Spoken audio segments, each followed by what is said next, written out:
2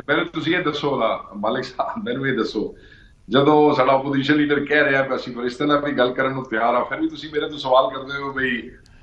یہ ٹکراؤ آپ کا ادارے کے ساتھ؟ وہ کہتے ہیں نہیں گورنمنٹ نے تو اپنی کچھ نہ کچھ چودراہٹ دکھانی ہے نا، وہ کہتے ہیں سارے گل کرو۔ وہ کہتے ہیں جی پری کنڈیشنز کے ساتھ بات نہیں ہوگی، یہ آئیں فارمل کہیں کہ جی ہم نے پولیٹیکل ڈائلاگ کرنا ہے، بیٹھ جائیں، اس کے بعد کنڈیشنز لائیں۔ یہ جو پہلے کہتے ہیں ان 2 شرطوں پہ بات ہوگی، اس کے علاوہ بات نہیں ہوگی، تو ہم نہیں اس پہ بیٹھیں گے۔ آپ لوگ پری کنڈیشنز تھوڑی سی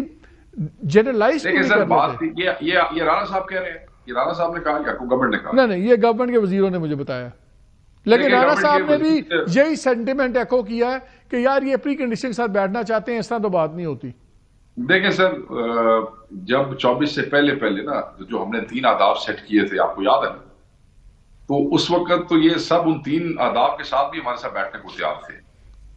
ٹھیک ہے جی، اور باقاعدہ طور پہ تیار تھے، تو اسی لیے جیل کھل رہی تھی نا، اس کے علاوہ تو جیل نہیں کھل رہی تھی۔ بات یہ ہے کہ یہ وہ 2 پری کنڈیشنز ہوتی ہیں جن کے تحت آپ کے مذاکرات میں گھومنا ہوتا ہے، بٹ وین یو سٹ، تو پھر جب اس پہ بات ہوتی ہے پھر اس سے بہت سے راستے آگے نکلتے ہیں۔ ابھی تک فارمل رابطہ نہ ان کی نہ ہماری طرف سے اسٹیبلش ہوا ہے، بٹ غیر رسمی طور پہ گفتگو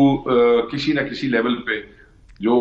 ایاز صادق صاحب ہیں، آپ کو پتا ہے کہ ان کے ہاں ایک فوتیدگی ہے جس کے حوالے سے بہت سے لوگ کسٹوڈین آف دا ہاؤس وہاں پہ آ رہے ہیں اور جا رہے ہیں۔ غیر رسمی گفتگو ضرور شروع ہوگی، مگر ابھی تک official contact has not been established by any party, government, PTI or any other party. مگر مجھے یہ محسوس ہو رہا ہے کہ بہت جلد وہ رابطہ اسٹیبلش ہو سکتا ہے، کیونکہ پہلے تو یہ کہتے تھے نا کہ ہم شاید ولنگ نہیں ہیں اور ہم نہیں چاہتے ہیں، اب مذاکراتی کمیٹی بنانے والے ہم خود ہیں۔ اور جو آپ نے عمر ایوب صاحب کے حوالے سے پوچھا کہ جی پہلے تو آپ کہتے تھے کسی سے بات نہیں کریں گے، دیکھیں وقت اور حالات جو ہے اس حوالے سے پالیسی چینج ہوتی ہیں، ملکوں کی چینج ہو جاتی ہیں، تو یہ تو ہماری پارٹی ہے، اف دے وانٹ کہ اب یہ جو سارا ٹرموائل ہے اور یہ انتشار جو ہے اس کو ختم ہونا چاہیے، I think everybody should welcome it. پہلے جو ہمیں تانے دیتے تھے آپ کے شوز میں بیٹھ کے، they should be happy that we have come a step forward. Government تو 26 کے بعد بڑی چوڑی ہو کے چھاتی پھلا کے پھر رہی ہے، دیکھو جی ہم نے تو تباہ کر دیا دھرنا، ہم نے تو ان کو تباہ کر دیا، یہ پہلے اکتوبر میں آئے تب بھی بھاگ گئے، اب آئے اب ہم نے ان کو مار مار کے بھگا دیا، ان میں اب ستو ہی نہیں ہے، صرف پشاور سے بندے لا سکتے ہیں، پنجاب سے نکال نہیں سکتے۔ سر میری گل سنو، نہ کوئی بھاگا اور نہ کچھ تباہ ہوا، بات یہ ہے کہ لوگ ٹیئر گیس کے لیے ذہنی طور پہ تیار تھے، اسٹن گرینیڈز کے لیے تیار تھے، لوگ ربر بلٹس کے لیے بھی تیار تھے، مگر لوگ لائیو ایمونیشن کے لیے تیار نہیں تھے۔ تو اتنا چوڑا ہونے کی کسی کی ضرورت نہیں ہے۔ اگر ان کو یہ اس کا تھوڑا سا بھی شائبہ ہوتا کہ یہ اپنے ہی لوگوں پہ لائیو ایمونیشن